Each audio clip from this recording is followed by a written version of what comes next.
আসছো তুমি? বিয়েতে রিজেক্ট করার পর সহানুভূতি দেখাইতে আসছো, নাকি আমি কেমন আছি সেটা দেখতে আসছো? এইটা কেমন ধরনের কথা নীলা? তুমি আমার গার্লফ্রেন্ড, আমি তোমার সঙ্গে দেখা করতে আসতে পারবো না? না, পারো না। তোমার মা আমাদের বিয়েতে অসম্মতি জানিয়েছে, তার মানে তোমার আমার সম্পর্কের কোনো ভবিষ্যৎ নেই। তারপরে কেন দেখা করবো আমি তোমার সাথে? আমার মা অস্বীকৃতি জানিয়েছে, আমি তো জানাইনি। তবে তুমি কি চাও? আমার সবকিছু জেনে শুনে আমাকে এই অবস্থাতে বিয়ে করবা?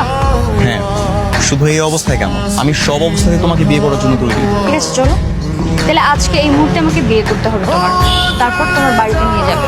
পারবে? আলহামদুলিল্লাহ, অবশেষে আমাদের বিয়েটা হয়ে গেল। এবার তুমি খুশি তো? খুশির থেকে আমি অনেক বেশি অবাক। কেন অবাক কেন? অনেক কারণ আছে। যেখানে এই পুরো সমাজ আমাকে নিচু চোখে দেখতে ব্যস্ত, সেখানে তুমি একবারও আমাকে অন্য চোখে দেখোনি।